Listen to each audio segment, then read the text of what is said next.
Hi friends, good evening. तो last time हम लोग बात किए थे वो एडिशन और कुंचिंग में डिफरेंस के ऊपर, रिफ्लेक्स डिस्लेशन हर चीज़ के ऊपर बात किए थे। वैसे ही आज कुछ टेस्टिंग के ऊपर बात करेंगे। जैसे कि केमिकल प्लांट में बहुत सारे डिपार्टमेंट होता है। आरओ प्लांट हो गया, boiler department, chilling plant department, production main department होता है। प्रोडक्शन को सपोर्टिंग करने के लिए ये सारे डिपार्टमेंट का ज़रूरत होता है। वेयर हाउस हो गया, क्यूए, क्यूसी, ऐसे ही बहुत सारे डिपार्टमेंट होता है। उसमें हम आज बात करेंगे क्यूसी के ऊपर, यानी हमारा प्रोडक्शन में कुछ टेस्टिंग जो क्यूसी के माध्यम से किया जाता है उसके ऊपर बात करेंगे। तो जैसे कि आम सा कोई भी बोल देते हैं पीएच एक टेस्ट होता है। तो पीएच का मीनिंग्स क्या है, पीएच का फुल फॉर्म क्या है, ये सब के बारे में जानकारी बहुत कम लोग को रहता है। इसलिए आज हर टेस्टिंग के ऊपर उसका फुल फॉर्म, उसका मीनिंग्स, वो क्यों टेस्ट किया जाता है, ये हर चीज़ के बारे में हम बात करेंगे। ओके, चलिए शुरू करेंगे। हाँ, जो लोग नए देख रहे हैं वीडियो, सब्सक्राइब जरूर करें, क्योंकि बाद में जो भी वीडियो आएगा पहले आपके पास पहुंचेगा। और लाइक कमेंट के साथ साथ दूसरों को शेयर करें और बताएं, क्योंकि ये इंटरव्यू के लिए बहुत ज़रूरत होता है। बहुत लोग को काम तो मालूम है, काम तो कर लेते हैं इंटरमीडिएट प्लांट में या एपीआई प्लांट में, मगर प्रॉपरली उसको एक्सप्लेन नहीं कर पाते हैं, यानी उसको सही से बता नहीं पाते हैं। तो इसलिए ये वीडियो हर किसी के लिए, जो ये फील्ड में है, जो लोग ये फील्ड में है, हर किसी के लिए बहुत ज़रूरत हो जाता है। चलिए आज शुरू करेंगे। जैसे कि उसका काम यह है, हमारा प्रोसेस के अंदर जितना सैंपल आता है वो सैंपल में क्या क्या टेस्ट करना है, वो प्रोसेस के हिसाब से टेस्ट उन लोग करते हैं। क्यूसी से किया जाता है। क्यूसी को दो भाग में डिवाइड किया गया है, जैसे कि वेट लैब और जीसी एचपीएलसी के लिए वो सेपरेट, यानी जीसी एचपीएलसी चैम्बर अलग सा होता है और वेट लैब अलग सा होता है। वेट लैब में दूसरे छोटे छोटे टेस्टिंग सब किया जाता है। एक बार जीसी एनालिसिस या एचपीएलसी जैसे एनालिसिस बड़े बड़े टेस्टिंग के लिए हमारे को लागत यानी खर्चा भी ज़्यादा आता है। इसलिए बहुत हद तक ये देखा जाता है कि जीसी एचपीएलसी के सिवा दूसरे टेस्टिंग के माध्यम से हम बैच को आगे तक ले जा सकें, यानी मूवमेंट कर दिया जाए। तो जीसी एचपीएलसी लगभग एक बार चेकिंग में 400 से 800 रुपये तक खर्चा हो जाता है एक सैंपल के ऊपर। तो पहले हम छोटे छोटे टेस्टिंग से शुरू करेंगे। जैसे कि हो गया पीएच ये होता है पोटेंशियल ऑफ हाइड्रोजन, यानी पीएच हम हमेशा लिक्विड प्रोडक्ट में ही चेक करते हैं। और पोटेंशियल ऑफ हाइड्रोजन यानी उसके केमिकल में या वाटर में जो ऑब्जर्वेशन हाइड्रोजन ऑब्जर्वेशन होता है, यानी जो लिक्विड में हाइड्रोजन ऑब्जर्व करने का क्षमता है उसी में ही सिर्फ हम पीएच देख सकते हैं। यानी वाटर में सॉल्युबल लिक्विड में हम पीएच चेक कर सकते हैं। सही से पीएच अगर हमारे को पता चलेगा तो फिर वो चीज़ वाटर में सॉल्युबल होना चाहिए या उसी में वाटर होना चाहिए। वाटर के सिवा, वाटर सॉल्युबल के सिवा हम पीएच चेक करना नामुमकिन है। पीएच चेक नहीं कर पाएंगे। जैसे कि एग्जांपल, नॉन सॉल्युबल सॉल्वेंट बहुत सारा होता है, उसमें अगर हम पीएच चेक करेंगे वो सही से नहीं बताएगा, यानी उसमें पीएच हम चेक नहीं कर पाएंगे। सॉल्युबल सॉल्वेंट अगर हम ले रहे हैं पीएच चेक करने के लिए, तो उसमें भी कुछ ना कुछ मॉइस्चर है, यानी वाटर कंटेंट कुछ ना कुछ होना चाहिए। अगर वाटर कंटेंट बिल्कुल नील है तो फिर भी उसमें पीएच नहीं दिखेगा।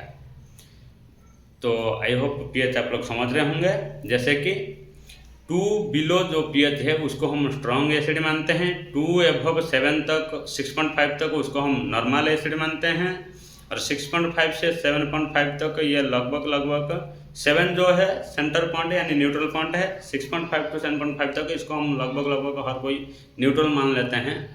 7.5 से 12 तक ये नॉर्मल बेसिक है, 12 एबव वो हाई बेसिक है। तो अम्लीय, क्षारीय और न्यूट्रल यानी वाटर जैसा चीज़ को हम पीएच के द्वारा पहचान सकते हैं। पीएच आप लोग क्लियर हो गए होंगे। पीएच के बाद जैसे आता है हमारे को एमसी। ये मैंने इसलिए ये पहले बोल रहा हूँ क्योंकि हर कंपनी में लगभग पीएच एमसी जैसे टेस्टिंग जरूरी हो जाता है, हर कंपनी में आपको मिल जाएगा। तो इसलिए एमसी जो है मॉइस्चर कंटेंट होता है, उसमें सिर्फ वाटर कंटेंट कितना है ये बता दिया जाता है। एमसी चेकिंग के माध्यम से हमारे को ये पता चलता है। तो अगर कोई चीज़ में हद से ज़्यादा मॉइस्चर कंटेंट है यानी 50% 80%, तो उसको हम एमसी चेक नहीं करते हैं, उसको हम ग्रेविटी चेक कर लेते हैं। ग्रेविटी चेक करने के बाद हमारे को पता चल जाएगा, क्योंकि उसमें अगर हम एमसी चेक करने लगेंगे तो केफ लिक्विड जो है बहुत महंगा आता है। केफ लिक्विड का खपत बहुत ज़्यादा हो जाता है और कैलकुलेशन करने के लिए भी मुश्किल होता है। तो इसलिए हम जहाँ पे ज़्यादा एमसी होने का चांस है तो वहाँ पे हम डेंसिटी यानी ग्रेविटी चेक कर लेते हैं। जहाँ पे एमसी कम है तो उसको हम यानी मॉइस्चर कंटेंट कम है, वाटर लेवल कम है, वहाँ पे हम एमसी चेक करते हैं। एमसी यानी मॉइस्चर कंटेंट, वाटर क्वांटिटी कितना है, वाटर ट्रेसेस कितना है, यानी वाटर का परसेंटेज मटेरियल में कितना है पता करने के लिए हम एमसी चेक करते हैं। उसमें हमारे को टीवी फेटर ये सब का ज़रूरत होता है। जो ये सब एक एक संख्या है जो क्यूसी से ही डिक्लेयर किया जाता है। टीवी फेटर रीडिंग ये सब जरूरी होता है, उसको कैलकुलेशन करके पता किया जाता है। आजकल तो स्मार्ट एमसी मीटर आ गया है जो डायरेक्ट एमसी बता भी दे रहा है। तो जो भी है एमसी हम मॉइस्चर कंटेंट पता करने के लिए चेक करते हैं। पीएच हो गया, एमसी हो गया। इसके बाद हम जो ज़्यादा यूज करते हैं वो है टीएलसी। टीएलसी यानी थिन लेयर क्रोमेटोग्राफिक।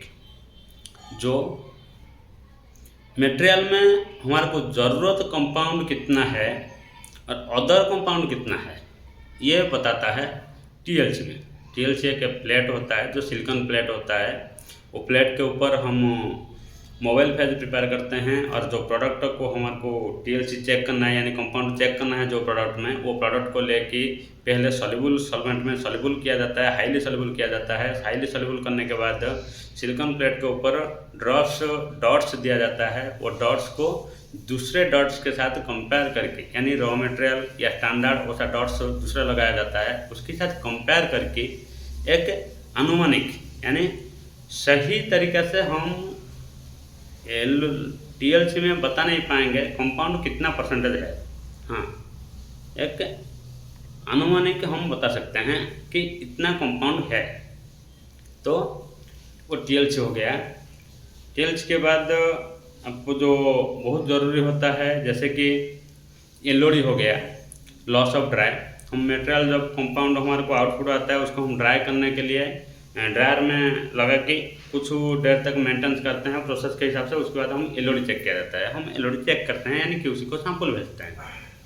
एलओडी इसलिए चेक किया जाता है वाटर या अदर कुछ सॉल्वेंट ट्रेसेस प्रोडक्ट में जितना है यानी उसको पूरा ऑपरेट कर दिया जाएगा और प्रोडक्ट को पूरा मेल्टिंग रेंज तक लेके जाया जाएगा और उसके बाद उसका वेट को कैलकुलेशन करके निकाला जाता है एलओडी। जो लॉस ऑफ ड्राई, ये कंपाउंड से हम कितना और लॉस कर सकते हैं यानी ड्राई और कितना कर सकते हैं, कितना हद तक ड्राई हो गया है, यही पता किया जाता है। उसमें वाटर सॉल्वेंट कुछ भी रहे तो वो कितना परसेंटेज है, अभी हमारा कंपाउंड में वाटर या सॉल्वेंट परसेंटेज कितना है ये पता करने के लिए हम एलओडी लगाते हैं। टीएलसी हो गया, एलओडी हो गया, एमसी हो गया, पीएच हो गया। इसके बाद जैसे कि जीसी होता है, गैस क्रोमेटोग्राफिक। गैस क्रोमेटोग्राफिक ज़्यादातर पे लिक्विड प्रोडक्ट में चेक किया जाता है और सॉल्वेंट पता करने के लिए गैस क्रोमेटोग्राफिक लगाया जाता है। यानी लिक्विड प्रोडक्ट को पता करने के लिए गैस क्रोमेटोग्राफिक लगाया जाता है, जिसमें हमारे को सॉल्वेंट कंटेंट ज़्यादातर पे सॉल्वेंट कंटेंट पता किया जाता है। कहीं कहीं लिक्विड प्रोडक्ट होता है तो लिक्विड प्रोडक्ट भी पता किया जाता है, उसमें कितना कंटेंट है सॉल्वेंट या वो लिक्विड प्रोडक्ट कितना कंटेंट है।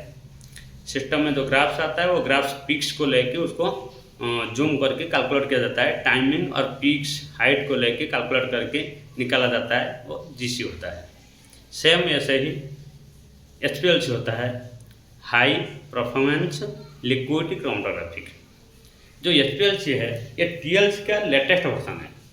टीएलसी सिलिकॉन प्लेट के ऊपर डॉट्स लगा के कुछ देर तक मोबाइल फेज में डुबा के रखने पर उसका डॉट्स जो मूवमेंट होता है वो जो ऊपर तक जाता है, ये पूरा मैनुअली प्रोसेस है।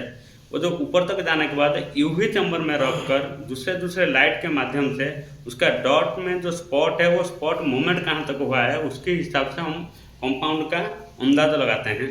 तो इसी को स्मार्ट प्रोसेस में एचपीएलसी प्रोसेस में चेक किया जाता है। समझ लीजिए ये टीएलसी का स्मार्ट प्रोसेस है एचपीएलसी, जो पूरा सिस्टम के अंदर रिसीवर होता है। एक प्रेशर, पूरे गैसेस मिल के एक लाइन पे प्रेशर देने के लिए प्रेशर सर्कुलेशन किया जाता है।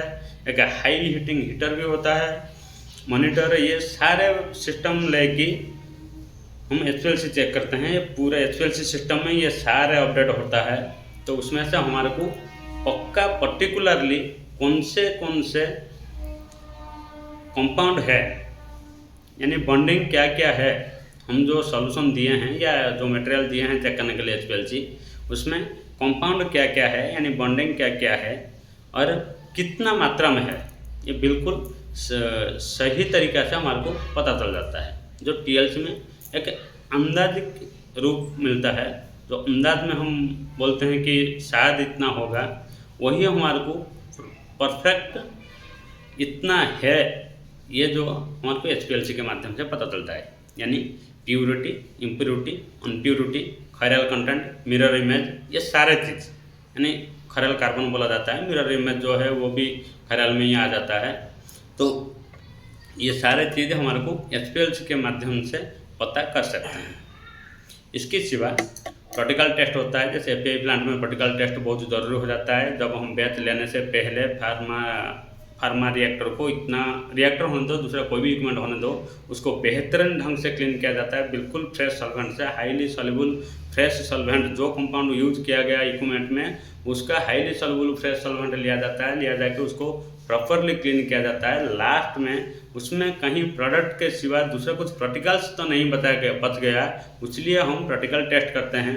तो practical test, UV test, UV के मतलब यही होता है अल्ट्रावायलेट।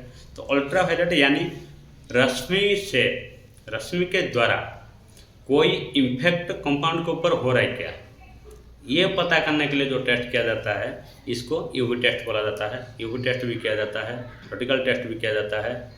तो लगभग ये जो हर कंपनी में आपको मिलने वाला टेस्ट शायद इतना ही है। इसके सिवा और कुछ टेस्ट है, उसको और एक लेसन में और एक चैप्टर में फिर हम डिस्कस करेंगे। जैसे सीओडी हो गया, बीओडी हो गया, बहुत सारे और दूसरे टेस्टिंग है जो हम और एक बार आपसे बात करेंगे। तो वीडियो अच्छा लगे तो कमेंट भी कीजिए और दूसरों को शेयर भी कीजिए और सब्सक्राइब तो पक्का करना भूलना नहीं।